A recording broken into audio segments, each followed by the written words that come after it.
Alrighty, welcome back, folks. I wanted to start out with a little bit of house cleaning, socials. Whether you're watching us on YouTube, listening on Spotify, Apple, wherever you happen to be at, we are looking to see what people think. We are trying to grow our listener base, so please hack the social for us, hit a thumbs up, hit a like, subscribe. All these things are wonderful and help us. One thing I wanted to mention is we've been talking a whole lot about, quote unquote, what do you have to lose? So Sarah and I, over the last decade plus, and many hundreds of thousands of dollars and lots of suffering, tried to figure out how to get our bodies into a shape that we were not only physically proud of, but able to be sustainable and really highly functional. And we cracked the code. So if you've been struggling and really want to get that COVID pudge off of you. If you were looking a little bit like this and you'd rather look a little bit like that, we'd like to hear from you. We're going to be launching a 3-month program starting next month in May. There are only going to be 12 slots available. Some of them are already spoken for. So if you're interested, please do reach out, hit me on Instagram, reach out via email, chris@thezenmeathead.com. We are taking applications for folks that want to be part of the beta program. And we'll get that all set up. And I am just messing myself all up today. So, this is real and live. Yeah, there we go. Woo! We brought in a friend today to talk on another wellness topic that's close at heart. And I'd like to start out with a little bit of a quote, like I often do. When you find peace within yourself, you become the kind of person that can live in peace with others. And that really was a core message to me when I started dabbling in yoga. And at some point, yoga went from just a workout, an excuse to meet cute girls, and gain some flexibility to, I met Miss Sammie G here, the high-rise hippie. Yes. And I remember walking in to get Zen hot yoga, and there you were, and you came in, and it was the first time, walked in, you had the music going, and you had all the essential oils, and it felt very hippy-dippy great. Yes. And then you talked about setting an intention, and talked about presence, and spending this hour investing in yourself. And then at the end, you read this quote from, I believe it was called The New Philosopher, and I don't know what it was. I mean, admittedly, I like to come to those classes a little bit high. You're not the only one. It blew my mind. That was the day where I was like, oh, this is important. I need to do this. So thank you for coming out of the woodworks and joining us. I'm gonna have you get a little bit closer up on the mic. Thank you for sharing that. Yeah, it was important. Yeah, and the number of times that he said, this woman has the best energy. I walk in and I feel like I'm just in the middle of a warm hug. Oh, I love that. I love that. It means the world to hear the stories that students share when they're positive. I haven't gotten a lot of negative ones, but it means a lot because you can kind of we're so caught up in our own heads and we're so convinced that our narrative and our story is exactly what everyone else is experiencing and seeing, and I feel like getting that positive affirmation and just knowing that you had a positive impact on somebody's life is really big. And I was sharing earlier, I get the worst social anxiety, and sometimes that happens before class. I've done a good job of masking it, I guess, because even my closest friends will hear that and they'll say, I never had an idea. I would have never guessed. I had one girlfriend who said, well, are you sure? Pretty positive. Sure. I'm feeling crazy right now. Pretty sure, I know. And she goes, well, I've known you all this time. And she goes, I honestly go to parties or social events and I'll ask myself or tell myself, do what Sammie would do. How would she function? How would she be? I'm like, oh my gosh, don't do that, because I'm over there like a chihuahua. But I know what I want as a student, and there are so many teachers and there's so many studios, or there were, because there's so many people, there's so many needs, and now we have so much to offer because there are that many teachers and there are that many studios. But I know that for myself, I'm trying to go in, want to get my ass kicked mildly, but I mostly want to feel more connected with me. I want to get rid of all that extra background noise. I just kind of want to feel my body, or it's the total opposite of that pendulum. I'm trying to get the hell out of my body. Mm-hmm. I want to feel my brain and understand what's going on cognitively and emotionally. And so I would do all these things to try to ease the animal, you know, and just make you feel more calm and more at peace and invited and welcome, and everybody is family. And because it's really at the end of the day, it's once you're on your mat and you start practice, you're there with yourself for an hour. And I think the hardest part with hot yoga, the hardest part that some people have, is the fact that they think they can't leave. You can leave most often. You can leave, but you just shouldn't. You should be able to discern when your body needs you to lay down or take a break or back off or drink some water, do whatever you need to do. But a lot of people don't spend a lot of time communicating with themselves and taking these, you know, using gauges or developing gauges of reading, how do I feel right now? Where's my energy level? How do I want this to go? And so people don't understand how to communicate with themselves. Yeah. And a teacher has to say, you know, if you push yourself too far, you know, lay down or go outside and don't come back in or something. But it's nice to know that I was setting it up right. It was beautiful.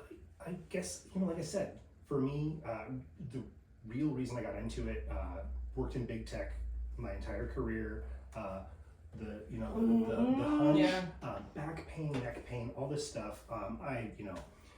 Acupuncture, massage, workouts, I was to the point where, you know, I was going to end up on, you know, big pharma pills to deal with this body issue. And it struck me, and then a number of friends kind of like, hey, you tried yoga? And it was amazing how much some of those things started to dissipate almost immediately. But what I wasn't expecting was that energetic change where, you know, in big tech especially, you know, Adderall, alcohol, high stress, high anxiety, you know, we have kids, we've got a home, we've got all this stuff. To have an hour that you dedicate to yourself, where somebody is helping guide you to come into your body, into your breath, it's like getting the most badass massage ever. Yes, that's what I try to say. I say it's you're giving yourself a massage from the inside out. Yeah. You know, it's whole wellness, and it's all of the things that you need if you know what you need. It is anyway, because yoga is that umbrella. It is, you know, there are many different facets of it. But when it comes to what we are familiar with, being a yoga workout, a yoga class is very asana, physically based, and it's hard to at first. Did you feel like you knew like what your body needed, or? Oh God, no. Like number one, my flexibility obviously had gone to crap. I couldn't even close to touch my toes. Yeah. Like I said, the chronic pain. It took a number of classes. Number one, I got right into hot yoga. That's all I've done. I love hot yoga as well. You know, number one, it opens the flexibility up, and two, I'm a little bit of a masochist. The suffering allowed me to become centered. Yes, me too. It forces you. You can't think about anything else when you are pouring sweat. You know, like you said, do I need to lay down on the floor before I pass out? Like, those first. Am I actually gonna die? Yeah. Like I think I might for a class to die today. Actually die today. Well, and it's also interesting how many people are really hung up about how they look. And like, I don't want to go there because I don't want to look like this, or I don't want to have cute girls like see me uncomfortable. And when you're in it, you aren't paying attention to anybody else. You're so focused on just where you are and how you're moving that if you even notice who's in front of you and behind you, it's a miracle. Yeah. Right? So like all of these people You're very good at multitasking. Exactly. Yeah. It's the reason that I love to rock climb and I love to scuba dive and I love to surf, because I don't think about anybody else at that moment. It's the same thing. That was so my first hot yoga experience at all was it was at this place called at the time Front Street Hot Yoga in Issaquah, tiny little spot. And I had a lot of those anxieties because I had gotten a tip about hot yoga. It's this, you know, all this trendy fad thing.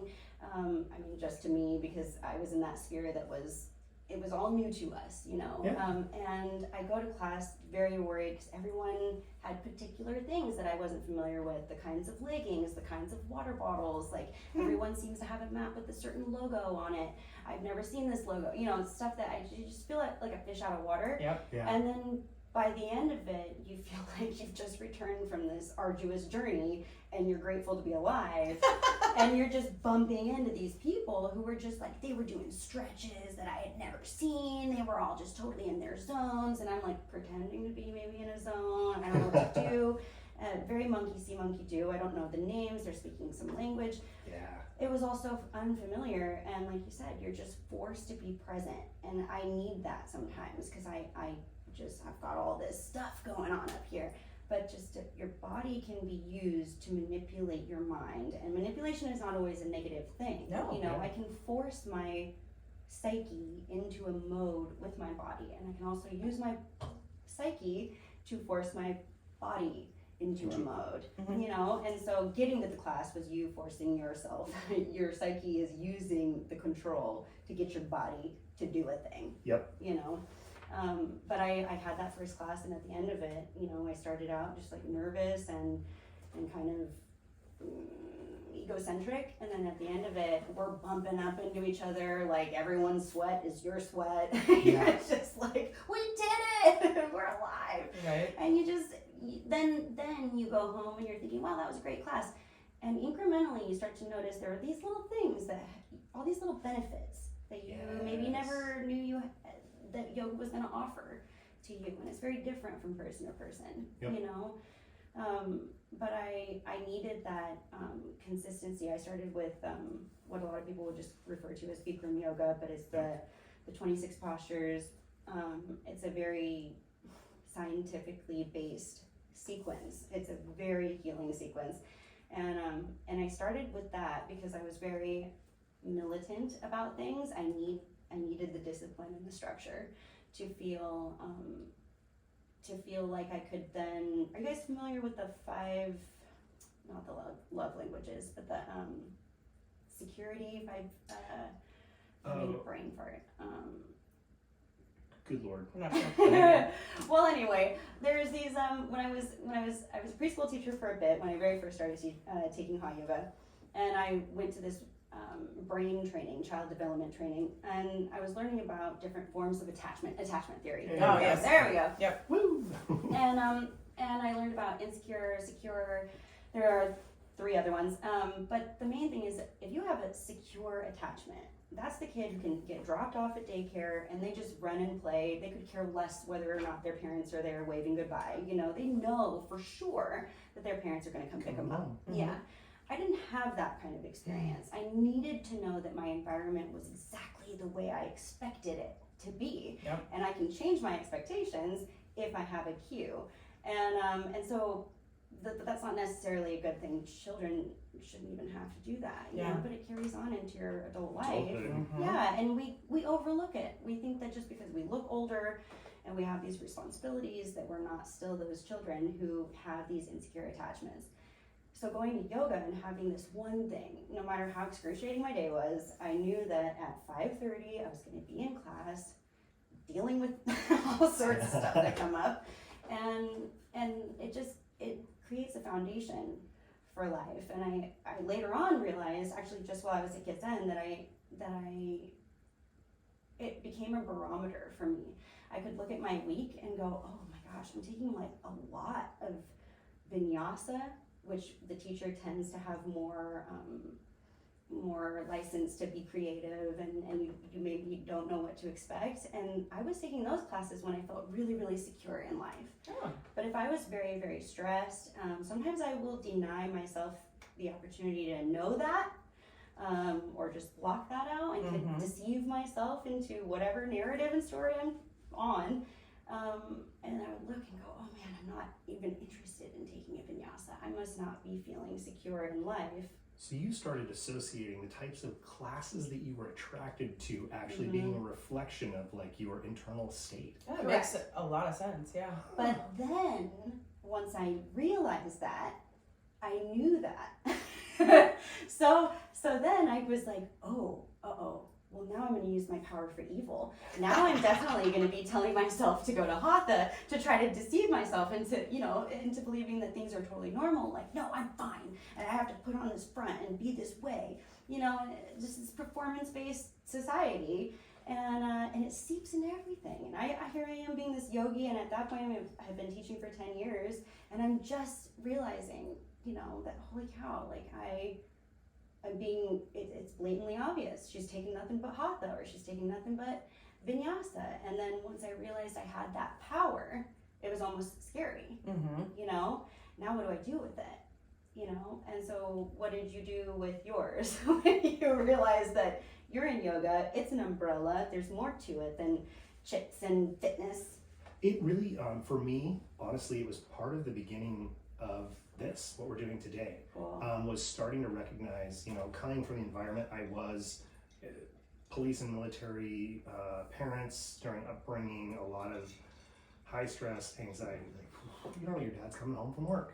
Oh, like, that shit. You're like, what did I do wrong? Let me just go through the Rolodex of options. No, I mean, I was hoping that I'd done something wrong versus, him getting shot on the job. Oh man. It was just, there was that, and then I went into big tech, and like I said, I got into kind of like it was very much a good old boys club, Sure. bro-y thing, and I knew how to operate in that environment, but I wanted to impress people, and I had a chip on my shoulder, so I just had this wicked anxiety. I'm just whacked out on Adderall 24/7. I'm drinking to put myself to sleep. Self-medicating, yeah. I'm behaving like an asshole. So when I started to, when I managed to get into a yoga studio and have those experiences, I had some similar like aha light bulb moments like you were talking about. Where I was like, I can choose my state. Yeah, go figure. And that was the big thing for me. Is like, it's important to share this. Like we've talked on and off about opening our own yoga studio, because when Get Zen closed, you and a few other instructors there, and that studio, the way it all worked, I was like, I want that back. But I want to share this with people. That's what this whole podcast and all we're doing right now is about, improving the quality of people's lives. Like, look, you're overweight, you're stressed out, you're anxious, and you're in control. That's the You're part choosing this. That's the part that most people don't, I feel like, really they don't want to, maybe they're not ready to hear it. I shared that, I'll have students sometimes, because lately I'm teaching more one-on-ones than anything, especially after COVID, things closed down and it was Zoom trainings and things, but I really like the root of yoga guru student relationships, because you get undivided attention from your teacher. Which is nice. I love expanding your reach. I'm all for putting things online, but I think that nothing can compete with that intimacy of and that assurance as a student of knowing that their attention is fully on you. They are fully invested in you. That's very special, and I think that I hope that continues to be a thing. But let's say the energy in the room, it's critical, because like I said, I went to lots of different yoga studios, and look, they had great instructors that like walk you through stuff, and it was great, but there was something special about Get Zen. Because like I said, you and 3 or 4 other instructors, like I would come in there anxious, pissed off, swearing at people while I was driving down. I'd leave there just like, and you know what? Oh, sorry. Oh no, you're good. Like it was just that you can't help but soak that energy. Yes, and I think the big part of that is like everybody else felt the same way. Yep. Like, even the teachers who were like, "Hi, hello, breathe deeply in your diaphragm." You're just thinking like, "Wow, how are you this calm all the time?" They're not. I mean, I was just like in the car too. But I know that we're all here for this. We're here for this, and I think part of it is just that tribalism happens, but also like that can be a really positive thing. Like that whole manipulation isn't always negative. You can put yourself into a zone on purpose, but I think that the important piece is that you sensed the opportunity for yourself. You saw the positive impacts on you, and looking around, maybe opening yourself to stories that people would share. I learned so much about my students that I never did one-on-ones with, but people share things. And you file it away, you learn stuff, and you go, oh, okay, you make connections, and little by little things start to expand, and you start to realize that you're not living on your own isolated little island where you can control what you eat and your lighting and what temperature everything is. And I mean, we're so dissociated from the natural world, but in the natural world, you're on your own. You're on your own regardless. And so you can have all the opportunities and all the resources just sat right in your lap and do nothing with them. Yeah. So it's your choice to do something with it. So great job doing something with it. I'm glad this is happening, expanding the reach. But I, at the end of the day, I mean, all the group classes in the world won't give a person, if they're not open to it and not interested in it, what you've experienced, what I've experienced, what people can experience in health and wellness. I think that you really have to be willing and ready to be accountable. Yeah. You have to be accountable, because we can victimize ourselves till the cows come home, and we all have reasons for our ailments, but our reasons are not excuses. Yeah. And those, I mean, it's just the quality of life is a chosen thing, you know. If you're not changing it, you're choosing it. Yes. Yeah. Yes. But Absolutely. Getting people to recognize that, and as well, like there's a big part of me that I recognize that I look and occur a certain way. Yeah. And, Occur. and when people get to know me, I'm very different than how I physically occur to the world. So I do love grabbing some of my friends that are on a different side of the spectrum. Sure. And you're like, oh bro, I'm not going to the fucking class. Yeah. You know, it's like, why don't you come in here and watch that 105-pound girl beat your ass? Like, she can do things you can't dream of. But to see, I had those experiences where I have brought some of those friends in, you know, all these hot girls, it's like, don't worry about that. You're not even, You won't even be able to You won't- think about that. Exactly. Yeah. And then to see them, some of them have those aha moments where like they walk out and you feel like you're with somebody different. They're really calm and chill. It's like, there you are, buddy. Yeah. It's okay to, you don't have to be a hyper dick to be a man. It's possible. Yeah. Right. And it's valuable to invest in yourself. And Absolutely. you know, a lot of the narrative around society is you have to invest outward. You have to be, you know, your kids, your house, your career, your money, your this, your that. And we aren't necessarily given the opportunity to take that back and invest in ourselves and spend that time. Yeah. You were. I'm so glad you said that, because a thing that exists in real life that I a couple years ago was just baffled, but at the same time somehow like, oh no, go figure, is that there are these nap houses, mattress bed companies where you could just literally, you pay money to lay on a bed in a room full of beds, like it looks like a mattress store, but it's dead silent and dark, and no one's allowed to speak or talk or be on their phones or anything. You pay, so people are out there paying money just to get time to do nothing at all, and just to, because there's such a, I'm not going to say just one of the reasons would be because exactly what you said. There's an amount of like, we seem to idolize and worship busy. Yeah. Being busy, being productive. What can you make? You production-based mindset. You are as valuable as the things you can create, what you can make, what you can provide, all these different things, or perform, to the degree that people are paying money to just put themselves in a place for a period of time. Choose to Just nap time. disengage. Yes, to put it on their schedule that this is the time that I disengage. This is the time that I recharge. Or, you know, and everybody has their thing, their me time, to go take care of yourself, you know, spa day or whatever. But yoga, going to yoga can be that. And then as you become familiar with your own language and develop a language that you have with yourself, you can begin to communicate more freely, and it's more fluid and constant, and that line of communication between yourself and what you really need beyond what your ego and narrative tells you might, or you're convinced you might, you can start to pull all those little nuggets from class out, and you just start to put them into the rest of your life and practice those habits and different things that you might practice in class outside of class. You know, and so that's my end goal, is like, as a teacher, I would love for people to not need to take yoga classes. I love it because I like the environment, I like the community, I like the tribe that I have, my little family. I like hearing people's stories, being inspired by them, and I do like that when I'm surrounded by other people working really hard, it motivates me to work really hard. I don't like that people will do that and then push themselves far beyond their current capability and injure themselves and then say that yoga hurt them.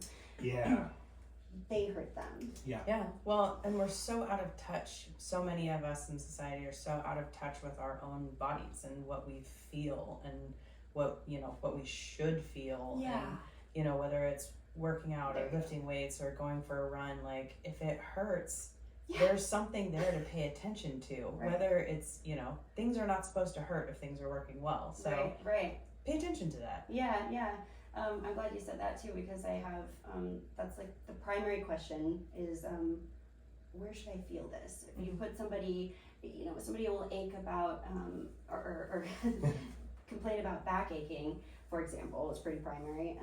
And so the first thing I do is go to hamstrings, because a lot of the time it's not where you're feeling it. Yeah. That is the end result of a cascade of issues. It's downstream. Right? Yep. Yeah, there's some sort of domino effect happening. So starting to stretch out the back of the body, or in your case with taller people, the front of the body, especially if they have desk jobs or closed off, to be Scrooged all day. Yeah. Scrooged. But you're not open. I mean, standing up straight for tall students. Feels weird. It feels weird.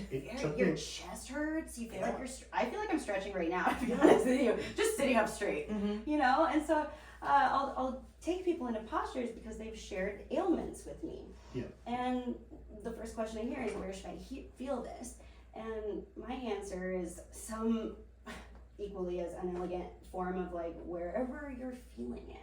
Where are you feeling it right now? Tell me where you're feeling it. Yeah, but it's very hard. I had a student one time come to me and say that she was in pain after class, and she was saying, this part hurts. I said, well, what does it feel like? And she's explaining the feel to me, and I said, that sounds like you're sore.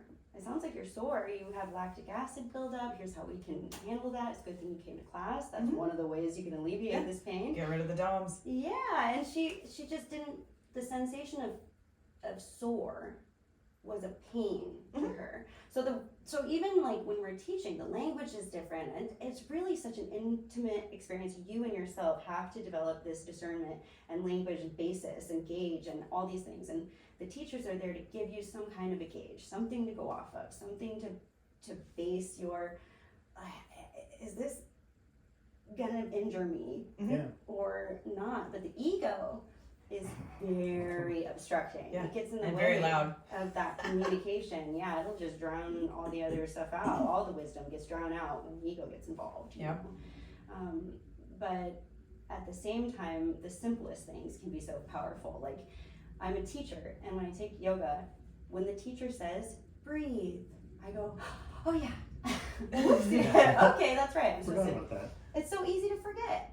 And so going in over and over and just be reminded of the same stuff, it's so important. The fundamentals are so important because that's everything, right? It's really just fundamental stuff. Just be here, be good to your body, be good to people, figure it out. Yeah, yeah, absolutely. But the where do I feel this thing makes me think of the, I call this, well, let me just start with the backstory. So all growing up, TLC had the song "Don't Go Chasing Waterfalls." Okay, so literally my entire life, and I'm not kidding you. I say, within the last 5 years, I've known the lyrics for what they really are. But for the first 30 or so, I was singing "Don't Go Chasing Waterfalls." I sang it in the car. I sang it along to TLC I was hearing on the radio. I looked at my mom while she sang it. I watched her lips. I was positive everybody was singing "Don't Go Chasing Waterfalls." And then, not kidding you. And who's this Jason? Yeah, why is he on waterfalls? Mr. I have so many Momoa is questions. I mean, I'd chase that one. Yeah, straight to the death. Yeah. But when I finally heard it, I was like, are you kidding me? I just, talk about a light bulb moment. I thought of all the times I've said it wrong, and how can I be that? I've heard it, I've seen it, I've sang it with them. And just now I'm hearing it for what it is. It's not like I'd never heard the song. It's not like I'd never sung it with other people. But I just believed a thing, and then I just didn't consider it after that. I just never crossed my mind that I might. And what a huge correlation I see from that to like everyday life for most people. What a metaphor. Yeah, and the "Don't Go Chasing Waterfalls" is like, so when somebody asks me, where should I feel this? I'm thinking, gosh, even if I tell you, I don't know that you're going to get it. Yeah, I don't know that they will. And you wish, as a teacher, as a parent, you wish you could just instill all of your knowledge and wisdom upon a person. Mm-hmm. But the reality is that they have to learn for themselves. We don't know their journeys, and it's just, you can give them what you can give them, and then the rest is on them. And that's where the accountability thing comes in. You know, we're creating our own experience. Yeah, one of the things that has been really powerful for me is in raising a child is making sure that I don't limit what she thinks she can do. So like the thing that I think of is like if someone's mom told them that they were going to kill themselves free climbing, we never would have had free solo, you know, we never would have had people going to the moon and doing all of these different amazing things if somebody was there saying, you're going to hurt yourself. Yeah. And so, you know, how I would couch it with her is, you know, that might be dangerous, or, you know, be careful because this is a possibility. Yes. But never saying like, don't do that because this is going to happen, because I don't know. So good. Yeah. It's just it's a probability game, but right. who's to say? It's been known to. I like what you said, that this has been known to happen. This could happen. Yeah. This is a possibility. Yeah, and then at that point you have the choice of free will to say, yes, that's a risk I'm willing to take, or no, that's not. Yeah. But yeah, just like, or even, you know, seeing a kid outside without a coat and saying, aren't you freezing? Like, obviously not. Or they would be wearing a coat. Like, everybody has different experiences of things. And so instead of trying to force the way that you feel about things, ask them how they're feeling. Like, help them respect where they're at and say, okay, that's good for you. I might not want to do that, but cool. Yeah. I think it's really helpful to share that too, because like as much as a teacher, my goal is to speak to everyone at once, to go figure. But I know that everyone's hearing me differently. I mean, literally different languages, different, you know, what can they hear over fans, but also my metaphors and examples and the way I describe things might not make sense at all to people. I have communicated with people who I thought we basically were the same person, and they could not understand what I was saying. Anyone who's ever been in a relationship and had some sort of mindless bicker knows what I'm talking about. You just feel like a little invisible gnome grabs your words, rearranges them, and then delivers it to the person. And you're like, how did you get that out of what I just said? So I'm really trying when I'm teaching to not allow the little gnomes to come along and disorient my students, but I'm also trying to say it in so many different ways that maybe one of them will resonate with somebody. It'll click with somebody. So hopefully, you know. And sometimes all you can do is just share your own experience. And there are a wide variety of teacher trainings now. Studios can make a lot of money being schools and certifying students to become teachers, or interested people to become teachers. And the advantage is that there's more people out there. There are more people out there to provide these things to more people. The disadvantage is that sometimes people are maybe underqualified. They don't really. Students may be at more risk than they may be otherwise, and so. You're taught traditionally as a yoga teacher to not necessarily, you know, you don't want to project. You don't want to say, don't do this thing because this will happen. I broke my ankle once, and, you know, they don't need to hear my life story. But sometimes sharing, this is how it feels to me. This is not an unusual feeling. It can be, oh my gosh, the validation you can feel when somebody shares like, no, this is uncomfortable. I do not enjoy this part of it, but I enjoy what happens after. You know, it's totally worth it to be uncomfortable for a little while so that I might be comfortable for a longer period of time. You know, I'm that's like the easiest way of putting it. It's just like, I am a control freak. I like to know what I'm doing, getting into, and when I go to class, I can control the discomfort. Chronic pain and things like that, you know, it feels inescapable. And if you start practicing and you start getting in tune with your body and developing a language, learning how to communicate and use that language, you can manage that discomfort so much better. You can start to put yourself into uncomfortable literal positions at times to avoid and alleviate the potential of that chronic discomfort you may have otherwise experienced. Well, that's a great example of what I love about the masochistic side of hot yoga Right. was, or lifting weights or martial arts or some of the other practices that I do was, I knew what I was going into at work. It was high stress, lots of egos, lots of all that great stuff. It was just a toxic environment. Going in and intentionally choosing to suffer in a way that I know is positive for me. Like, you come out of that class, it's like, like, go ahead and piss me off. Like, whatever. I've already done my work. I know where I'm at. Like, you're the one that's confused right now. It's a very powerful tool to be able to, like, know where your limits are and explore those things in a controlled, intentional environment with somebody who gives a shit and knows the protocols and knows what to look out for. And there are some people out there who are just the bomb at making playlists. I'm bringing it back. They're the bomb at making Are You Good Mixer. Yeah. Ooh, what is it? Boss Lady Power? Check that shit Oh out on my Spotify. gosh, yes. If you can listen to that and not be hyped, you have no soul, and I cannot help you. I'm very excited. Boss Lady Power. Yep. We'll send it to you. I'll send it to you. Okay, I'm so excited. We'll link it in the episode to Again. people to check out. It's one of my favorite things. One of my favorite things of teaching. When there would be days early on where I'd be so anxious. Classes would start to get bigger and bigger. I taught at LA Fitness for a while at a bunch of different locations, and one of the ones that I taught at was Renton at 8 p.m. on a Monday. And you wouldn't really think a lot of people would be there, but there were a ton of people. I took numbers from like 12 to like 45 people. Zumba would happen 10, 15 minutes before my class started.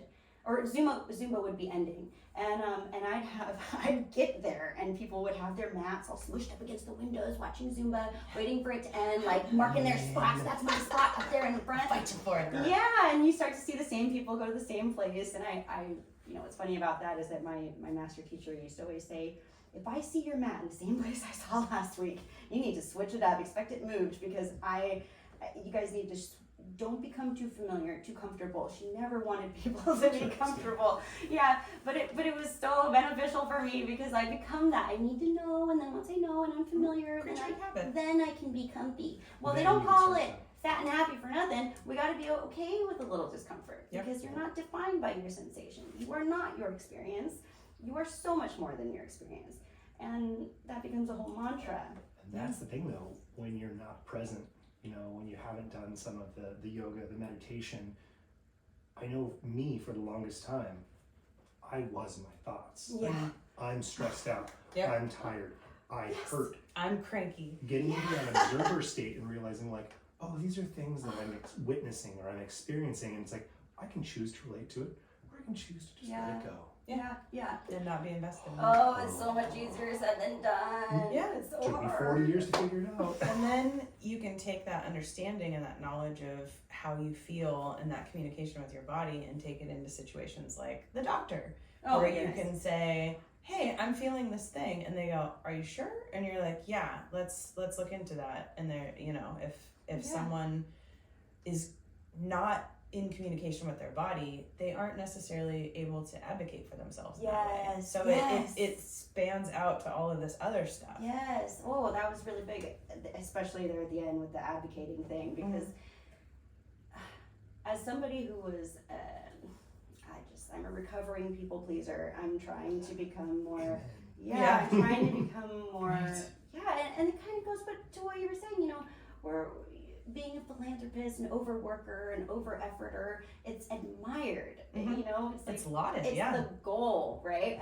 We want the resources and the freedom to be so giving, but that at what cost? We might lose things along the way in order to get that. But if you don't even know how to give to yourself, how can you possibly give to anyone else? Yeah. You're swinging at a piñata. Right there. Yeah. It's true. It's true. That's such a huge analogy. Like, if you can't, like, relationships, I watch people like, I can't get into a good relationship, I can't find my right person. Like, you don't love yourself. Mm-hmm. How is someone else supposed to love you if you don't even like you? Yeah. I was talking earlier about phones, I had a lunch with somebody and their phone was going off and they apologized to me. And I'm like, you don't have to apologize to me because you have a life and responsibilities, you know. And they're like, well, yours doesn't ever go off. Thanks a lot. I'm very unpopular. Thanks for pointing it out. Yeah. Richard. But my whole thing is like, I again with the anxiety piece, I have had to just accept myself for who I am. Mm-hmm. And I am a highly anxious person. I am easily triggered. I am fight or flight, like that's kind of like my state of existence, right? And I'm working to go to do life differently.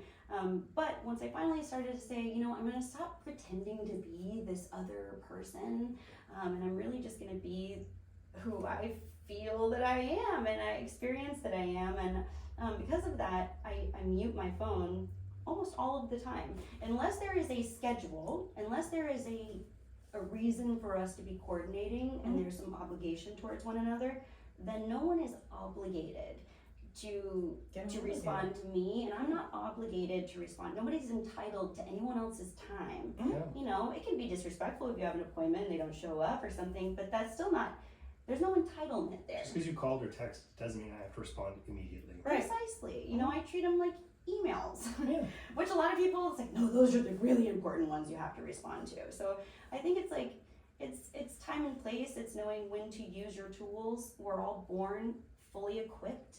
We just don't know what are these things. I didn't know what a hacksaw was until I needed to use one to cut like an elk bone for my dog. I have no idea. And I'm sure they're used for other purposes. But if you don't even know what it is, what does it do? And so the goal as a teacher is to teach people, you know, like, here are your tools. Here's what they do. And if you need more, let me know. But for now, I'm trying to teach 45 people all at one time and trying to speak vaguely enough that it'll hopefully hit home for everybody, but at the same time personal enough that it's very, very real. There's this woman, I'm not sure how to say her name, Corrie ten Boom. She wrote a book. She was a prisoner during the Holocaust. She managed to get out of it alive, and she went around sharing the story. And at some point, she's giving this public speech, and a guy comes forward who had been one of the Nazis who shot her family in front of her after brutalizing them horribly, and she forgave him. And she was traveling around preaching forgiveness, and she wrote this book called Speaking the Truth in Love. And I always thought that if I was going to have boundaries with people, I had to be an asshole, you know, because what I really want is to be left alone. But I really don't a lot of the times. A lot of people, you know, you want to know that people are like, are you sick? Do you want some soup? And you're like, just no. But you want to know that they want to give you some soup. That they're thinking about you. Yes. And people want to be considered. And it's hard practice. Honestly, it's been probably the harder practice than like yoga. Yoga came fairly naturally. I was a dancer when I started tap and jazz and all that when I was a kid, and I worked through movement and I did all these things physically. But the speaking the truth in love. It's not, let me be real with you and just tear you up from the ground. You know, like, no, you can speak lovingly the truth. Mm-hmm. The truth shouldn't always just destroy people Yeah. or yourself, you know? Yeah. Well, and at work, one of my little functional groups, we're reading Crucial Conversations. And one of the big things that they talk about is using honesty to create a pool of knowledge, a pool of meaning, so that you can all come to the same place and have the same amount of information, and then from there try and find a shared goal that you both can work toward. And if you can't be honest and real, you can't get to that place. Right. There's nothing to take. There's no H2. There's no pool. No. If there's no truth and honesty, and your truth doesn't have to be my truth. No. You know, and I like that it's called a pool, you know, because I think, oh, and then they're going to go there like little lambs and they're going to drink up this truth water, you know, and they're going to disperse and they're going to do their own thing with this. And I think we were talking about this last time I saw you guys, but the resistance to doing the simple thing is unbelievable. Oh, Drink so much the resistance. water, Mhm. man. You're 70% water. Do Drink you the water. have tips on it? 'Cause seriously, that is something I I've do. been focused on. Like resistance to dumb tasks, like paying my bills, like whatever it might be. I will Send an rearrange the email. living room. Yes. I call it productive procrastination. Yep. Yeah, I will find literally anything Yes. to do to avoid the Productive. thing that I don't want to do. Yeah. Even if it's something else that I don't want to do. Oh my gosh, because Yeah. then you Yeah. got it up against, and Yep. all of a sudden this But I I've got hate- this other thing I done. hate doing laundry. As That's soon so as the dryer dings, those clothes are dead to me. And if I could figure out a way outside of paying my daughter to put them, Which is from- very effective. it is, and yes. a tip for everyone. But like once those clothes are in a basket in my closet, it never to like. Anyway, if there's something else that I don't want to do, I know it's bad when I find myself in the closet putting my clothes away because I'm like, oh, I must really no. avoid that. It's like me taking a lot of hatha, going, Yep. ooh, I'm avoiding something right now. Yep. There's something I'm not dealing with. Uh-huh. Yeah, and these are those you have. I mean, and this might be a Jason Waterfalls thing. Like maybe you're singing along and you're really out there thinking you're trying super hard. You might be, Mhm. you know, and things they're gonna click when they're gonna click. So Yeah. on one hand, it's like, yeah, it is what you make of it. You know, calories in, calories out. You are in control. You manage it. You deal with it. You are the creator, master of your universe. At the same time, you're a human being. You're a critter with enlightenment. You're a critter who's aware that they're a critter, and hopefully you can continue to develop beyond being a critter. You know, and I think that. Personally, the only tip that I have is to use the world tools we have now, being in the world but not of the world. I don't want to use things that are really beneficial for work, especially office, desk, you know, people management. I don't want to use necessarily all those same tools with my family. Mm-mm. They're very helpful Yeah. and important tools, but some things need to be delicately dealt with. Tempered with love. Just a little differently, a little different air about it, you know? But setting an alarm in my phone every hour that says drink water, Mhm. that helps. Or take Yeah. a walk. Do what you Get got. up off your couch and take a walk. Yeah, Mhm. yeah. And as a teacher, I need to be reminded to breathe when I take yoga.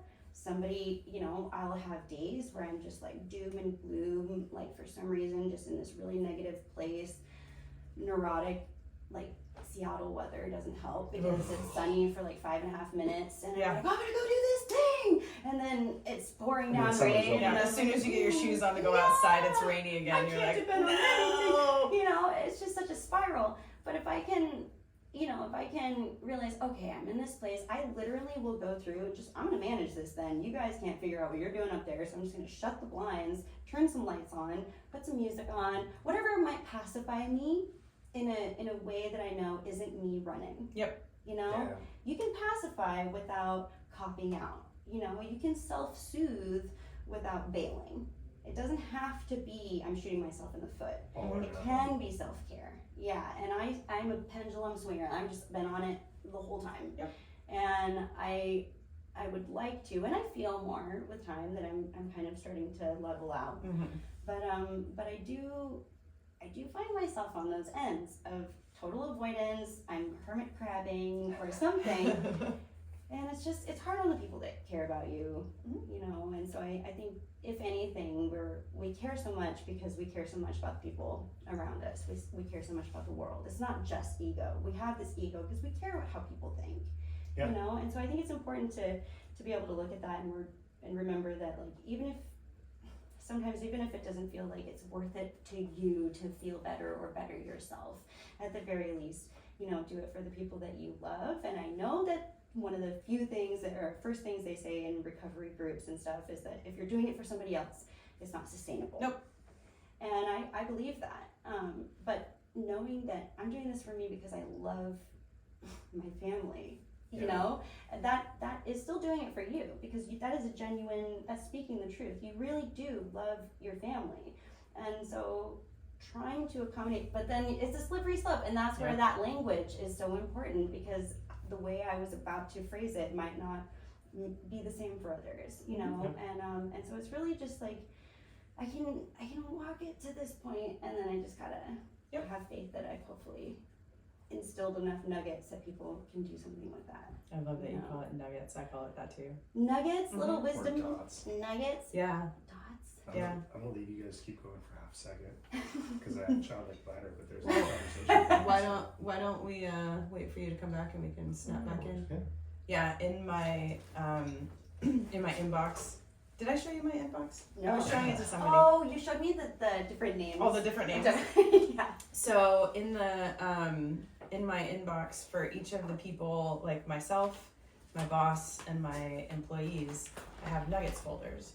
And so between each of the reviews, every time that I see something that, or someone brings it to my attention or gives them praise or says, oh, this was an awesome job, or like, you know, we got showcased in the monthly Q&A with our CVP. I put that in a nuggets folder, and then when we go into the review time, I have all of these lists of things, but it literally says Sarah Nuggets. I love that. So What about the dots? Where do the dots come from? One of the women that we interviewed, Donna, I think she someone attributed it to Steve Jobs. But before you can connect the dots, you have to collect the dots. And sometimes as you're collecting them, you don't know how they fit together until later. And so a lot of the life experiences are about collecting the dots, and people are so focused on having to connect the dots. And you can't do that until you have them. Oh my gosh, that's amazing. Yep. I have, yeah. Mm-hmm. Yeah. Missed something good. You The did. collecting the dots. Ah, yes. Wow, that makes so much, I mean, that's like that's a different way of saying Jason Waterfalls. Exactly. You know? You don't know what you don't know till you realize you don't know what you don't know. And so, yeah, we'll look at each other and be like, oh, there's a dot. We're having a dot moment. Yeah, so like this podcast is a dot, and you know, being a parent is a dot, and working out is a dot, and you learn all of these things about yourself that then you then put together into this holistic picture. Yes, and what's so cool is like being able, the surprising way, once you open yourself up to the concept of dot collecting, you start to find dots from other spheres and topics of life in random places you would have never thought. And they pop up and go, hi, surprise! You're like, where are you from? Oh. Yeah. And what a cool feeling. It's like, you know, all that reward sensation and all the chemical stuff that goes on when we accomplish stuff, nailing a posture, finding a dot. You know, you can start to find ways of like seeping that experience in whatever it is that you do that you love, that feels good, rock climbing, all these other things, and searching for that feeling. Where am I going to get that, like, what is it that I even like about that? And just really going deeper. And how does it feel? Where do you feel it in your body? Oh my gosh, yes. There's the question again. Yeah. Where should I feel Where should I feel this? Right? Yeah. Where should I feel this is wherever you're feeling it. I mean, if you have, just because a posture generally is for, like, let's say, just bending over, touching your toes. You're standing flat-footed, you just bend over and you touch your toes, or you try. We're on the try road. Yeah, that's a classic hamstring stretch, quote-unquote hamstring stretch. But if you're feeling it first in your back, clearly we must first stretch your back in order to even get to the hamstrings. And for other people, it's going to be different. It's going to be, oh my gosh, the backs of my heels are so tight, I can't even think about my back. Yeah. You know? Or the front of your face if you have a sinus infection. Or oh my gosh, different places when you the bend over and you're like, variables. Yeah, and then variables come in, and how did you sleep last night? And I remember, you probably heard me say this because I try to say it a bunch of times during class because I need to hear it a bunch. And the first time I heard it, I just was so happy. And I had wished I had heard it sooner, but I will say, you know, just because you can does not mean you should. No, in a lot of areas of life, as it turns out. Yes. We talk about that a lot. Yes, you can. Oh man, I think if we were really honest, we all have mostly stories of things we could do, but maybe we shouldn't have done. Yep. You know, and And They're all dots. They're all dots. Mm-hmm. Yeah. If you open up to it, you can get a dot out of this. Yeah. You know? And you know that jumping off of a bridge might not always be safe. Yeah, there's the possibility you're gonna get hurt. Interesting. Yeah, there's a lot to that. So I tend to translate everything from life into a yoga metaphor. I'm like, oh, this is like what I feel when I'm in such and such posture dealing with something on the mat. And then the next thing that happens is scripture. I was raised by my godparents are both pastors and ministers, and so I have a lot of that logged away. And there's so much that is so simple that I've overcomplicated it. It can't be that easy. You know, it can't be that easy that I'm just the master of my universe. So I can just be all I can be. Like, it doesn't make sense to me. But a lot of it is that fear-based mentality of like, so you're saying that I have all this control and power, and if I have all that control and power, that means I'm responsible for how things are. Mm-hmm. And being responsible for how things are can be like, it feels like a death sentence to people. It's easier to be a victim. Yep. So you have to approach your practice with so much humility and just humble yourself to, here we are. It doesn't even matter how we got here. Yeah. Sometimes you fart. Sometimes you can't help it. Definitely are. Oh man. Right? Oh, hot yoga ones though. Those are just devastating. Extra special. Extra special. Mm-hmm. I'm one of the first And nobody studios. died from farting in a yoga class, I'm pretty sure. That we know of. So it's a Prove me wrong, possibility you folks. may pass away passing gas. One of the first studios I taught at was in Snoqualmie. It was this awesome hot yoga studio right across the street from a Mexican restaurant. And the owner of the Mexican restaurant, Anna, I miss her, I love her, she would come to class. She didn't ever have any gas passing that I know of. But she would always smell delicious, like food, you know? And it's so interesting because so many, you know, we move through life thinking that there's some way we can mask who we are, where we come from, or convince everyone else that the storyline that we're trying to impersonate is real. And more lately, I've just gotten to this place of like the anxiety thing. Like, I'm just super anxious, man. You might not hear from me right away because I'm terrified of what that might be. Mm-hmm. There's nobody after me. I have no real logical reason of being this way. But I mean, you know, I negate what I just said. But anyway, at the moment, it would seem It's the Yakuza, isn't it? Yeah. I'm a really good driver too. So. But they, you know, I think that had she come in and she had never shared with me that she was the owner of the Mexican restaurant next door, I would just think this white woman makes so much Mexican food because she comes in just reeking of it, you know, and she would always apologize. Sorry guys, sorry, I smell like, you know, enchiladas.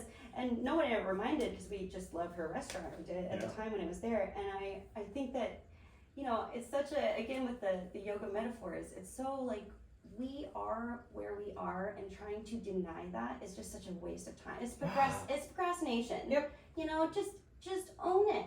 It is what it is. When I tell Waze or Google or whoever you use to, you know, where I'm trying to go, it doesn't ask me, and where were you 5 years ago? Let's talk about that. Are you sure you want to go there? Yeah, give me the last 5 locations you were at. And then I can get you where you're going. She doesn't care. She just knows, she needs to know where you're at, Siri, or whoever. Maybe she's a she, I don't know. Where you're at and where you're trying to go.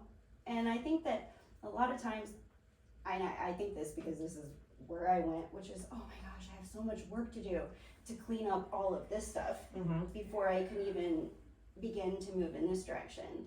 And at Get Zen and so many other communities, you know, you've got people who can come in, they can spill some truth and honesty into this pool, and it's like, take at your need, you know, take what you need, come here, drink it up, whatever feeds your body, and what doesn't.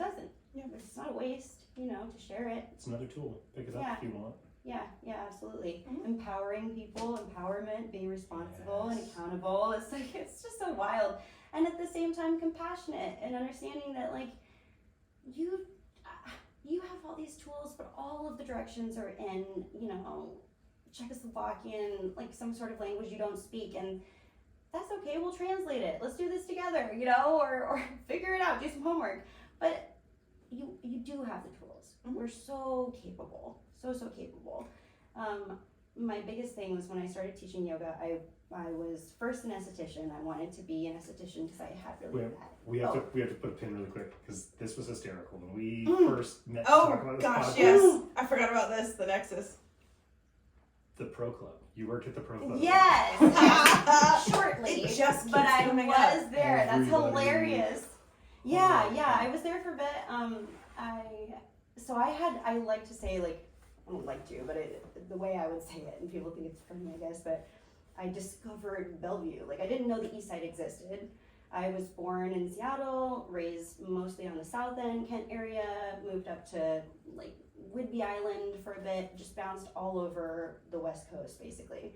But I never had a reason to take 405 or, like, be on this end of Washington, or this strip. And when I, you know, in my early 20s, I moved over to Issaquah, and I went on my first hike. I donated my car, became a cyclist, got really into yoga. It was around the recession in 2009, and so everything was closing. I became afloat before I was relieved of my job as a teacher. What a word.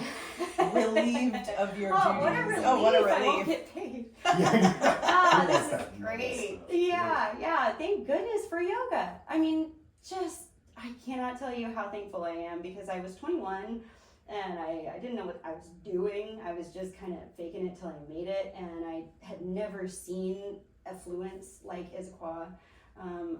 The nicest cars where I was from were the worst cars in that place at the time, and it gave me a perspective shift. I had different objectives, different opportunities were available, even things as simple as going on a hike. You know, these were things I'd never experienced. I didn't know how to ride a bicycle or road bike, didn't know, like, all the signs and stuff. But your experience changes, you grow, but thank goodness I had just started taking yoga, and I was a karma student, which means I would clean. I was like the Karate Kid of the yoga studio. I would clean the studio in exchange for classes. Oh, that's cool. And I was there for doubles almost daily, and the owner was really, really, really kind to me and really empowering, just gave me so much. But if it wasn't for everything I was learning from all the teachers there and the community there, I don't know that I would have handled starting out my adult life in 2009 as well as I did, because I didn't know what I was doing anyway, you know. And then, like, it seemed like everything, all hell broke loose, and, you know, it just keeps getting crazier. But I made my way into Bellevue, and at some point decided, you know, I want to do this all the time. Right after I lost my teaching position as a preschool teacher, I was like, I want to be a yoga teacher. I've always been a teacher in movement and stuff, and so I did that. Came back, started teaching at Pro Club. It's just hilarious how many people on this side have done that. You guys have had multiple guests. Oh, so many people that have worked with you at Pro Club. 90% of them, and 3 or 4 now, like midway through the conversation, like they're like, oh yeah, I worked at the Pro Club. Like, wait, what? Uh-huh. It's not even on purpose. Yeah, I swear, it's like, totally by we're accident. not actually advertising for those people. They're awesome. Oh, Yeah. I think They he just has clearly- like a cosmic attraction to it. Well, they do a great job. It The place is sounds very a little bit like I'm shitty. tooting my own horn, but they do a great job of hiring, especially trainers, which is the only thing I'm speaking to. A couple of gyms that I've worked at as a yoga teacher have been owned by previous Pro Club trainers. Mm-hmm. So they, you know, it's really, they value the trainer being educated. Yes, Go figure, you know, Mhm. and making sure that their clients are safe. they really do great with that. Yeah. To a degree that I was disgruntled, if I'm going to be perfectly honest. It disgruntled me. I was like 23 and very frustrated with the fact that I couldn't be the yoga teacher I wanted to be. And I felt like I got license and room to be in other places, but being you're basically a freelancer, you're a independent contractor, so you're your own entity, but you're in their house. You Mhm. respect house rules. Back to the Yeah. umbrella. You know? Yeah, and so I had a hard time with that, but over time I learned how to appreciate that when I started teaching at other gyms. And I remember actually this was a little bit disheartening. It was heartbreaking, honestly, for me, but I I started teaching at LA Fitness because it just was close to home. They were hiring, and I just wanted to say yes to all of the opportunities. I just wanted to teach yoga consistently. I'm always doing it, so might as well get paid to do it. And so many people in the hot yoga community would like kind of look down their nose at me. Like, you're teaching gym yoga? Like, why would you teach in a gym? You know, I'm like, well, why not? I'm planting these seeds of interest. I'd do it in a parking lot. Right, exactly. Somebody's on their way to the elliptical and they're wondering what this weird thing people are doing is. Let's get them involved. Like, I want that. If anyone's in a hot yoga studio, they've already signed the contract, you know? They've already signed off on, like, yes, I'm here at my own free will, and chosen to commit to trying it or being in that class at least, you know? And so I like the idea of putting myself out there and giving access to people who might not otherwise have it. Hot yoga instructors, and hot yoga is expensive. Yeah, especially in a cold place. Yeah. And you don't find it everywhere. No, I will give one piece of advice that I learned the hard way, thanks to my lovely husband. Don't have your first hot yoga experience be a 90-minute one. Oh, yeah. Yeah, that punched me right in the face. In my defense, it was, right in the face. I thought it was a 60-minute class, Oof. and I knew it was going to be rough, and I'm pretty sure we ended Sarah's hot yoga career that day. Oh, man. She's like, I'll do yoga. Not hot yoga. Oh, man, and for 90 minutes is a long time. The first time where I was so terrified just to go for it in the first place. He was like, no, you're going to love it. You're going to love it. And I was like, I don't love it. I know. I cannot tell you the number of classes I've taken, and I just sat there thinking, like, if this woman doesn't open that door, I'm going to go. Oh, yeah. Right? Murder. Yeah. And that's part of the meditation. You know, that's part of that cognitive resistance. I'm working through this. I am not my sensation. Yes. One thing that I like to brag about, a little story I like to share, is that, and this happened the one time, okay, because I'm very tactily sensitive. Oh, me too. Okay, I was in Brazil, and I'm with my master teacher who I idolized, and it was dangerous for everyone for me to put her on this pedestal, and I've learned the hard way not to do that with people in general, but like I said, I just felt like the Karate Kid of yoga. You know, I'm there, everyone's left. She trusted me enough to let me like sweep the floors with the key, and then I locked up. I just felt so honored to be doing these things. Well, we go down to Brazil, and we're doing this meditation. It's like 5 a.m. in this cool campy gazebo thing, and you hear the forest waking up, and at the end we did kind of a yin meditation. We lay down, we put these blankets over us, and they had props out in this gazebo thing, and so a bunch of us students are in these positions for a very long time, and the whole time I'm thinking, like, don't scratch, don't itch, don't do it, and I'm feeling all these things. But that happens when you meditate. That procrastination, it just wants to distract you from what you're doing, anything else that gives that monkey mind more control, because that's familiar and safe, you know. And so there I am, being just like such a good yogi, and I'm just patting myself on the back the whole time about how diligent I'm being. And then at the end of it, I'm slowly coming out of my like, whoa, and other people are going, oh, do you see this? And we had just been eaten alive by these little mites that were in these blankets. Oh no. Yeah, and I thought, wow, look how strong and empowered. We are so controlled. Which is like not yogic, right? No. But it's like sometimes you gotta use those little things to be the catalyst, to give you momentum. If what's gonna get you into the gym is revenge, like looks, like sometimes people go through breakups and they're like, I'm gonna get real sexy and then I'll show them. Whatever, man, whatever gets you feeling good and feeling healthy, that's your own journey. I just wanna make sure you're safe while you're doing that, you know? I have a saying, success is the best revenge, but having an ass you can bounce a quarter off of is a close second. Yeah. You led into an interesting point there as well that we talked about ahead of time a little bit. It was interesting to me.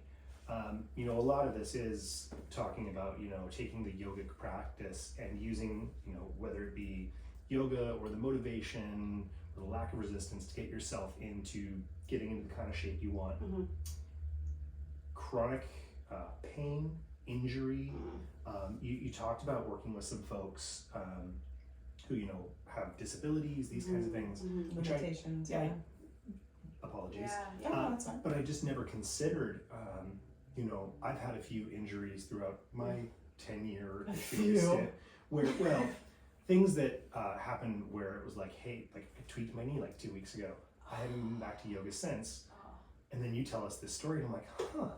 Like yoga to me was always like either you're doing it on your own, you're going to a class, you're gonna go through this crazy range of motion, explore everything. It's like, well, hey, like, what if I just Sarah just had a knee surgery. Yeah. If she's crazy into yoga, like, how can she continue to progress practice if she can't do all these poses? All right. So I'm going to say the first thing I say when anyone says, I've never done yoga before, what do I do?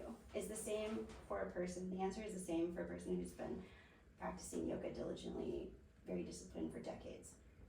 Whatever's going to make you, without hurting you or causing injury, and that's where you've got to have some sort of confidence in your communication with yourself. And maybe that's the practice. Then we'll deal with the physical stuff. But whatever's going to make you the most uncomfortable, do that thing. Mm-hmm. Deal with the dryer. Like, hello. It's like the one, they have a mountain of clean, laid flat clothes that I'm intending on folding and hanging, and I just don't. I don't know why. And so, but the physical practice, it's like if you're running into or have had or experienced injury, or you are just naturally limited in some way, there are so many ways of practicing yoga. There are so many spheres and aspects of yoga. So the sister science to yoga is called Ayurveda. It's the oldest medical science that's historically documented. And Ayurveda is, literally translated to English as life science. And so it's just the science of life. And there are many facets, but the simplest way of putting it is Ayurveda, there's a weight in the importance of ebbs and flows. That squirrels and critters, they're going around doing things at times for reasons, for later times. They're buffering the winter by hoarding all these nuts and burying them, pretending to bury them if another squirrel is watching, which is a fun fact about squirrels. I didn't know they did that. But we seem to think that we can just manage and control the world and nature, and that we're not going to be negatively impacted by that.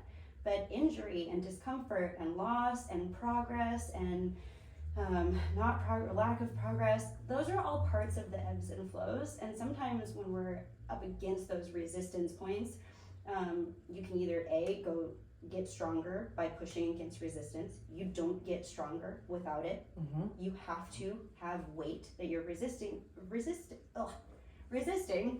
or working against in order to gain. Yeah. That's a little dot you're collecting.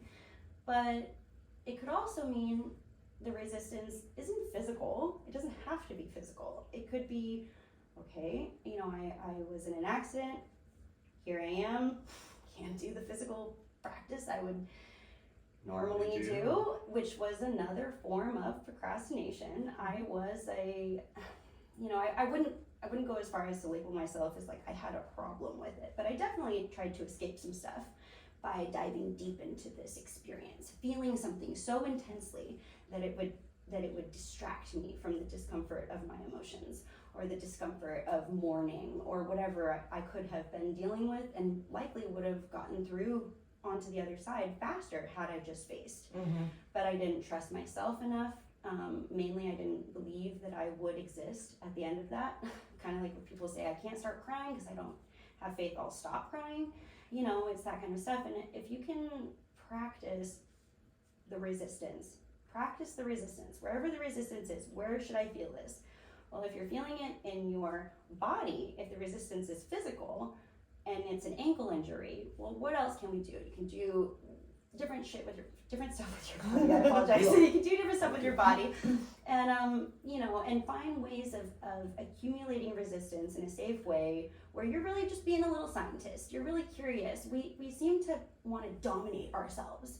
We want to just like beat ourselves into submission. Yeah, and I agree. Like I'm weirdly masochistic about my practice too, and a lot of things. Like it becomes a personal a personal like challenge.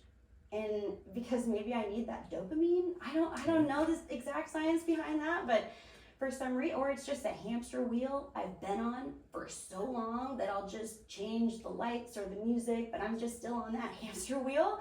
But sometimes it has nothing to do with the running on the wheel. Sometimes it's just, okay, well, can I just first accept the fact that I'm a hamster on a wheel? And just We'll start there. Yeah. running faster, just thinking that the speed matters, or do I just go, oh, I'm a hamster in a wheel. Okay, let's meditate on that for a while. I don't want to be, all right? That's the end goal of that meditation. And eventually maybe I'll get to the point where I can get off of the wheel and deal with the next challenge, because there will be one, But the injury thing is I recently went through that, and I can relate to my students in a way that I never had been before. I've always felt like a compassionate person, but I never made sense of physical limitation outside of disability. I just kind of was like more in the school of thought of just like, no pain, no gain. For Figure sure. it out. Yeah. You'll be fine. Mhm. And a lot of that is just instilled. It's an inherited that little angel and devil on your shoulder. Those are some like collection of ancestral Yeah. words and tonality that you've heard. My inner dialogue is my mother. I hear her all the time. And most often that's the very best thing. But even she would attest to the fact that, well, she only sounds like that because she was hearing her mother. And we're not breaking a chain if we're just going to be on repeat indefinitely, And so I think that the hardest part for me when I went through my own personal injury was, all right, now I really have to do the practice, the practice that I deceive myself into practicing when I go to yoga, and I make it hot and I work real hard and I do all these things. But can I get those same benefits cognitively, mentally, and emotionally in stillness? And you can. Fabricated adversity. Yes. Yeah, it's an illusion. Yeah. Because I'm still running. I'm still trying to look over here, squeak, squeak, distracting a little baby that's just losing her mind and just needs somebody to coddle her and tell her that sucks. You shouldn't have had to. Poo poo. I just and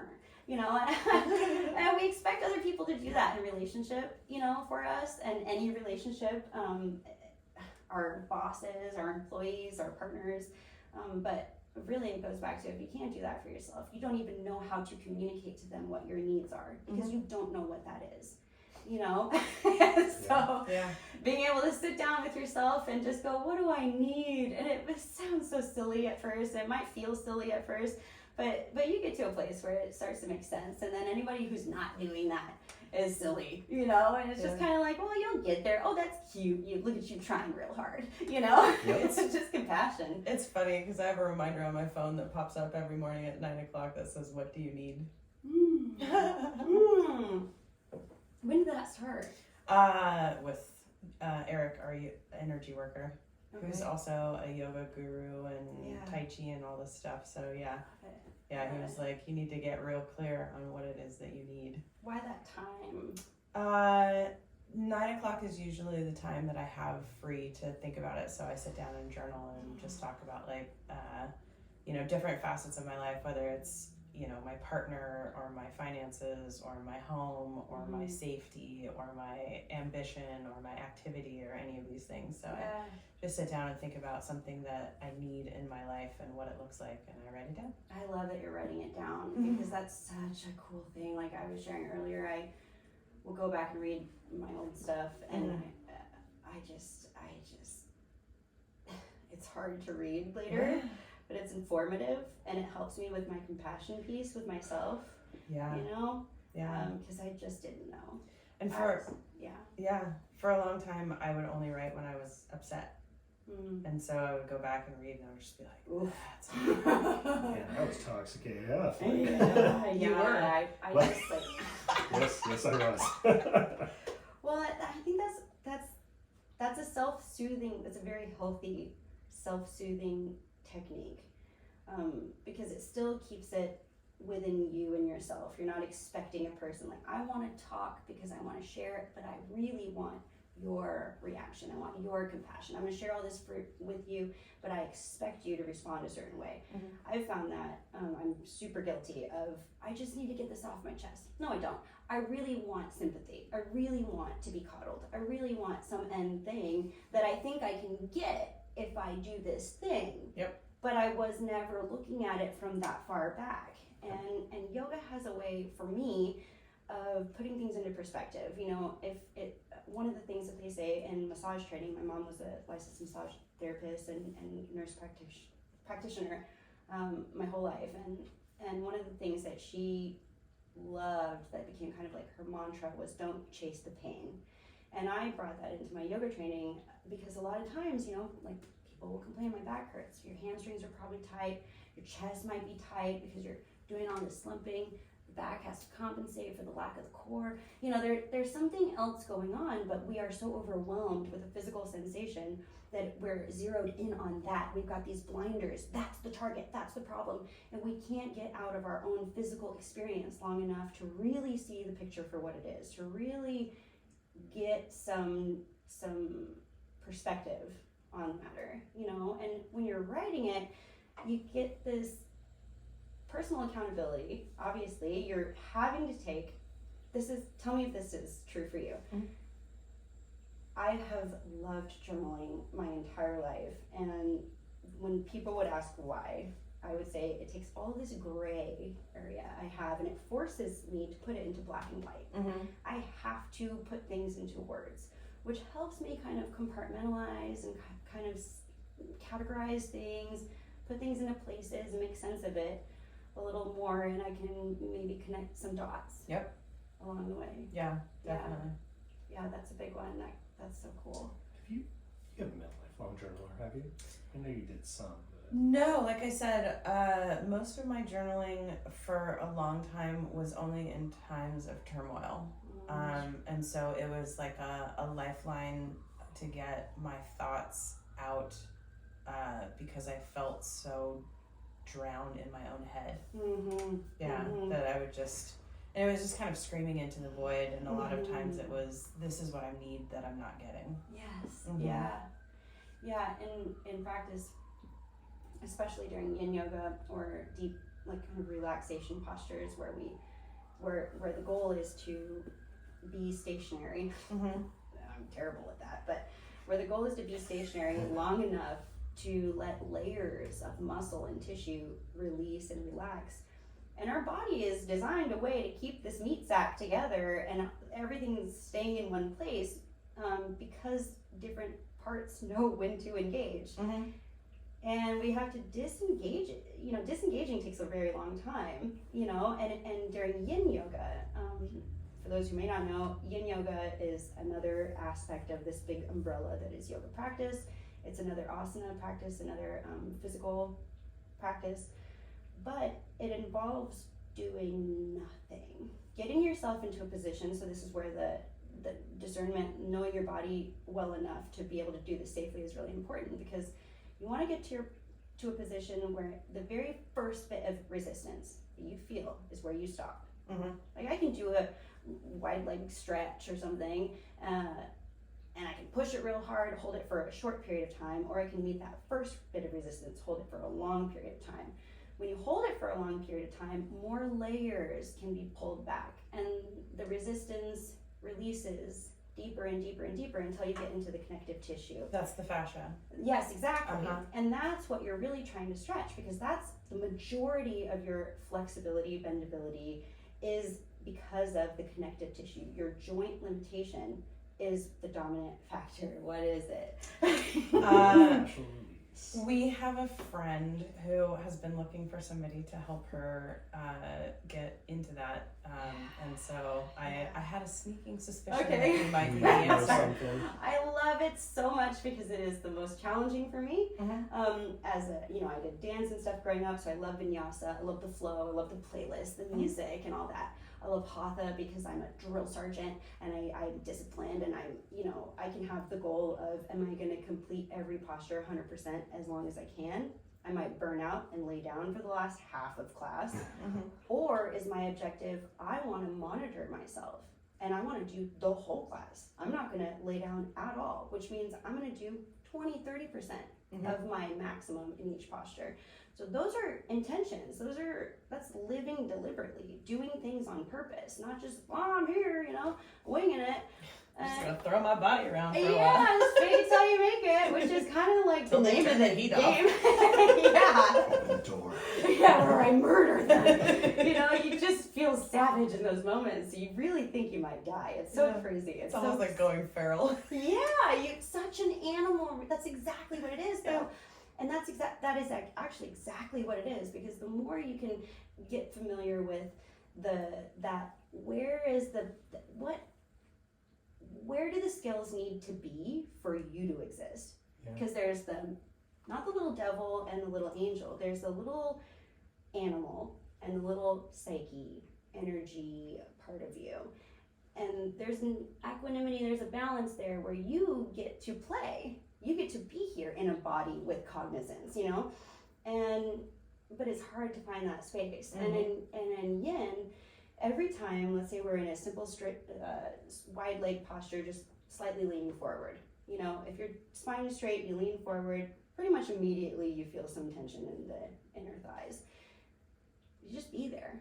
Just be there. And people self-soothe in so many ways. I'm suddenly very thirsty, or now I gotta fix my ponytail. Or we distract ourselves from the physical sensation when the reality is feel it, endure it, understand where it's coming from, understand how it feels.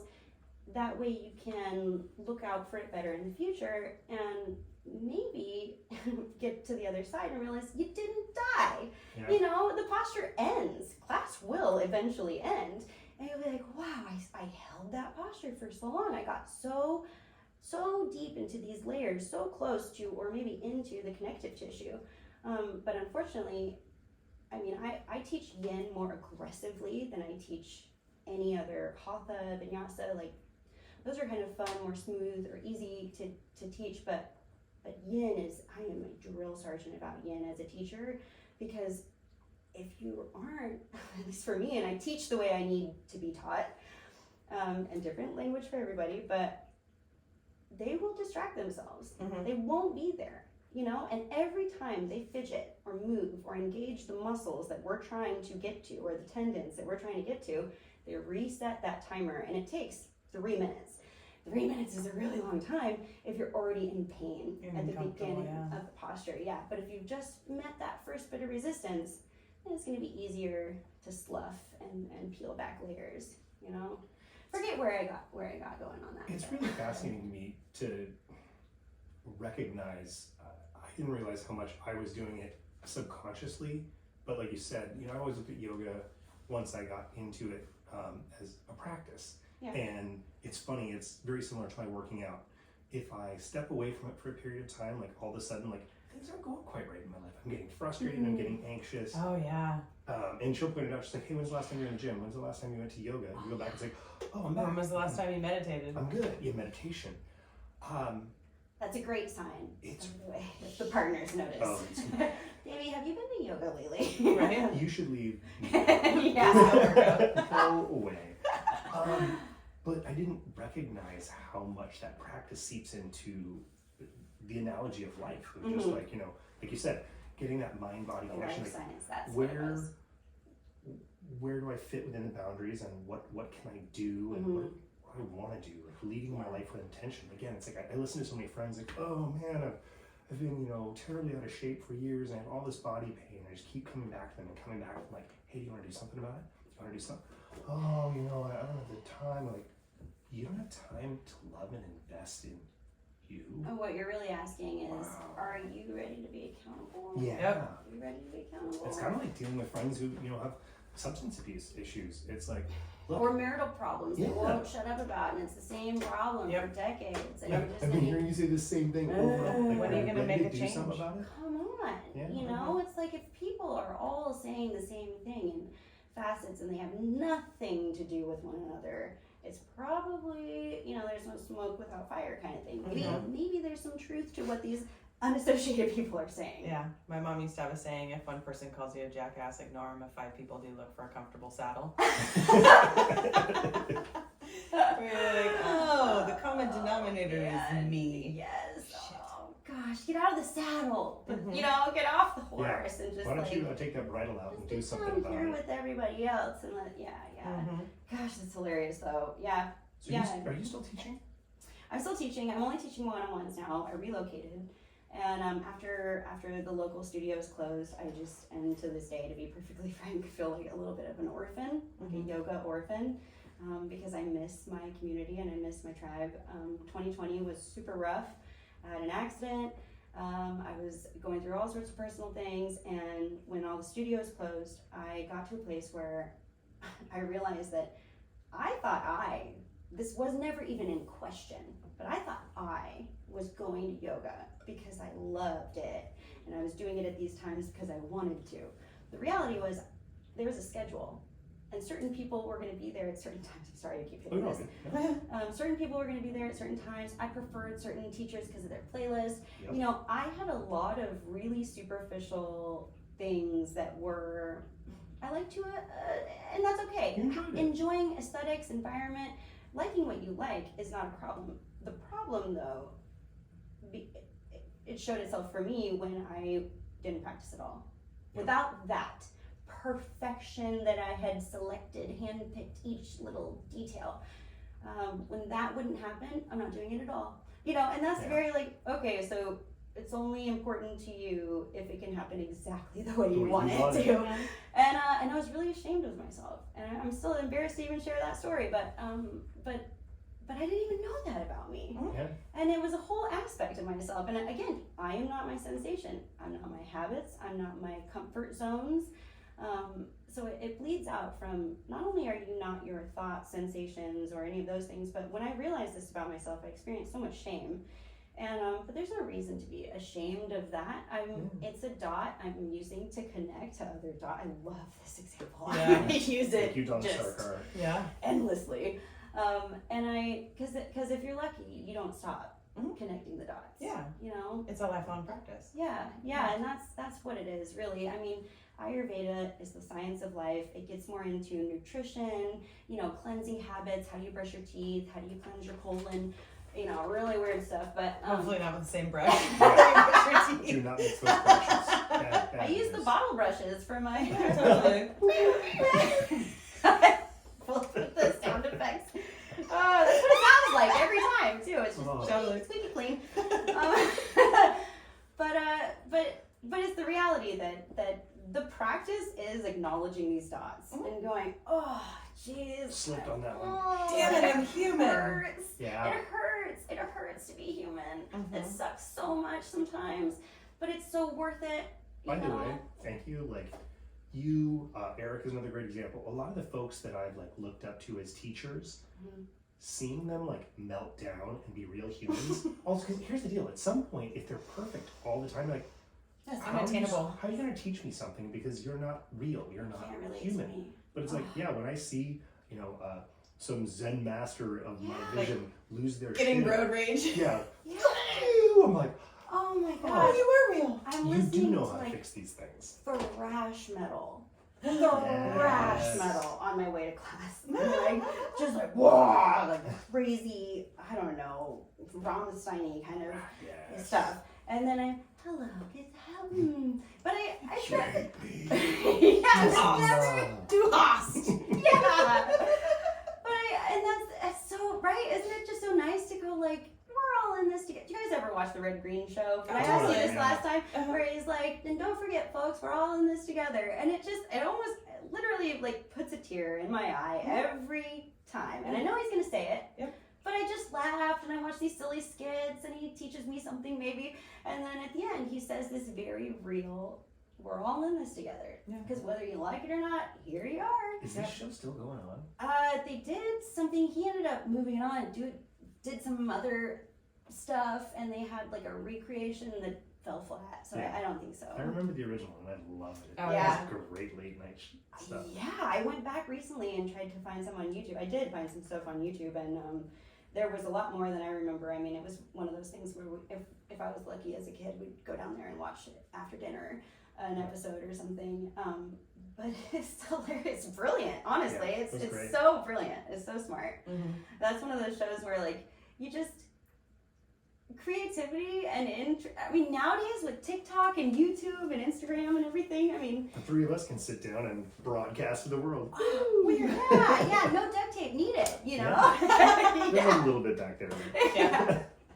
I loved You his see whole nothing. philosophy. Yeah, of like if duct tape doesn't fix it, you're just not using Using it. enough. Yep. You know, and I guess for yoga, it'd be like if you're not, you know, if awareness isn't working, then you're just not using enough. Mm-hmm. Just be aware. Be aware of people's spatial awareness, self-awareness.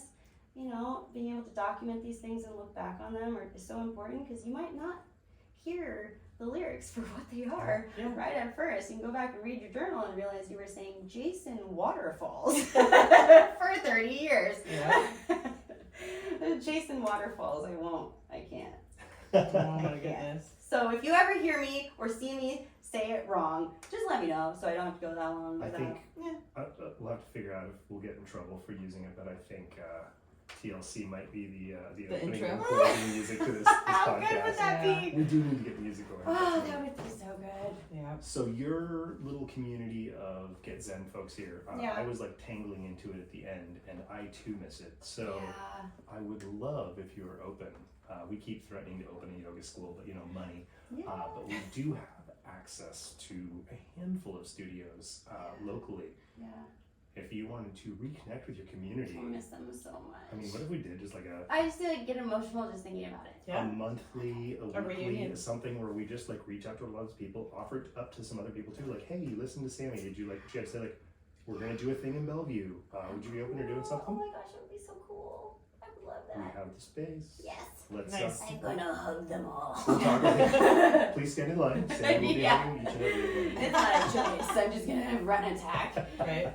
Yeah, they signed consent forms, so. Yeah. Is that part of the You're good. consent? Yeah, it's To in be, the fine print.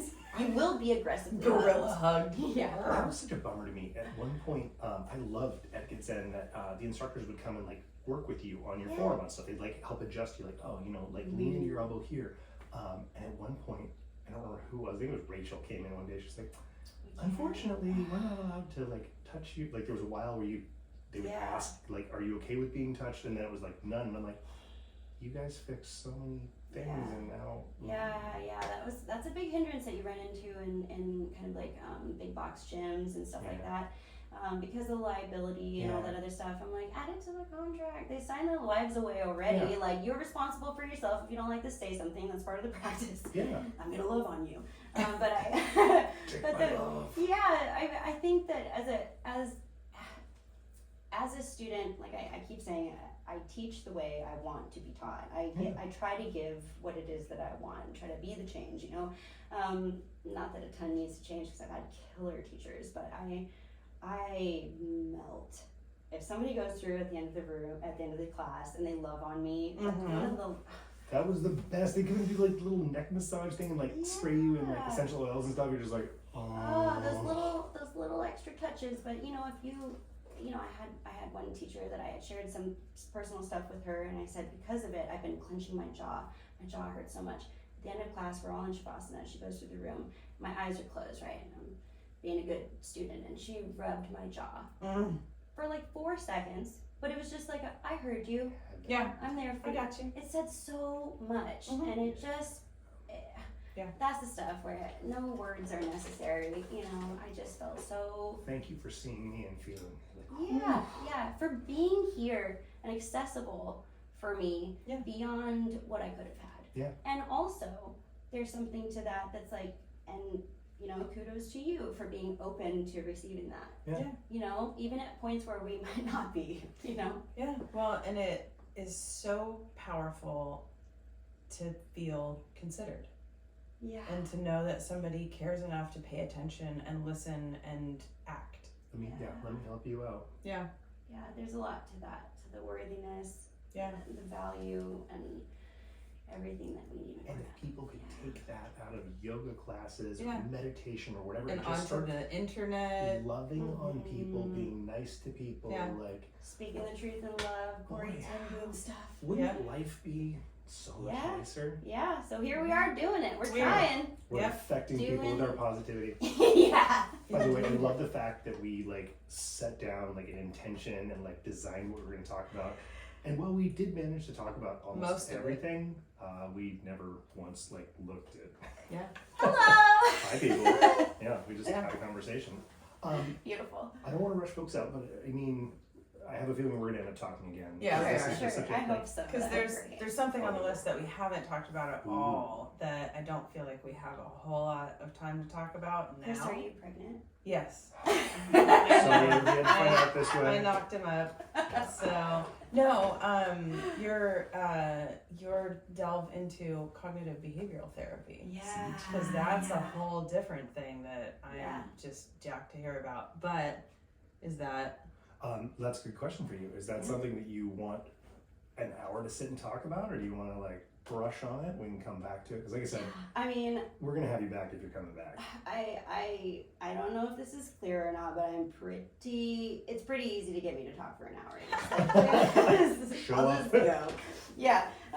Well, the CBT thing really, again, going back to the whatever gets you in the door, whatever gets you going. I started.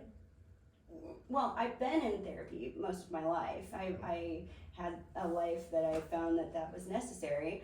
And it's been really helpful and really beneficial.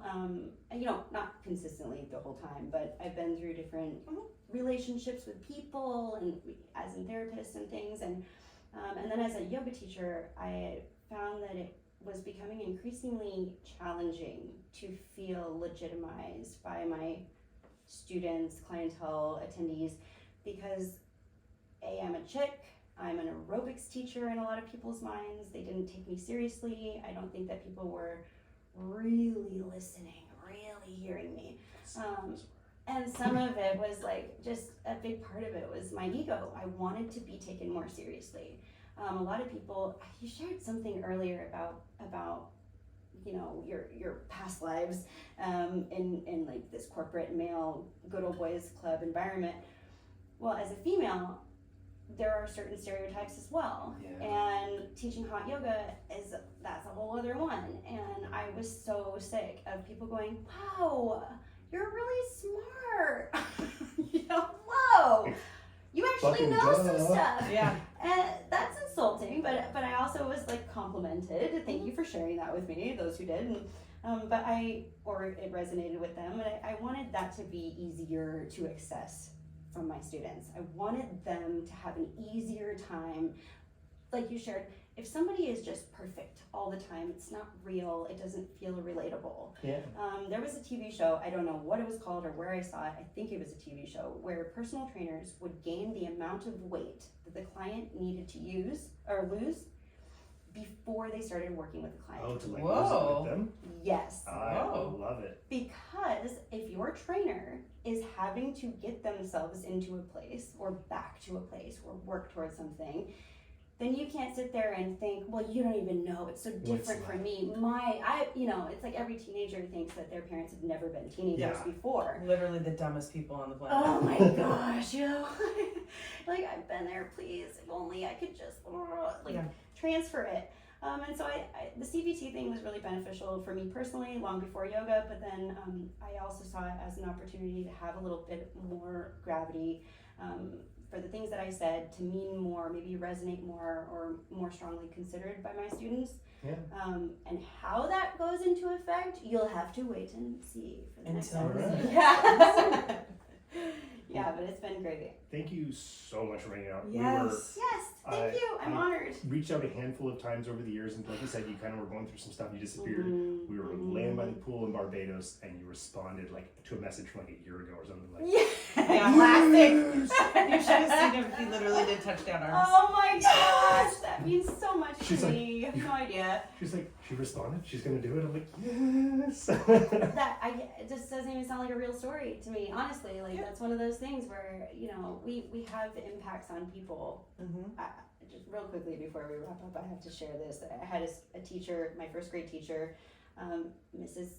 Nielsen. She was cutting paper, and she did that thing with the scissors where she could just slide them. Yeah.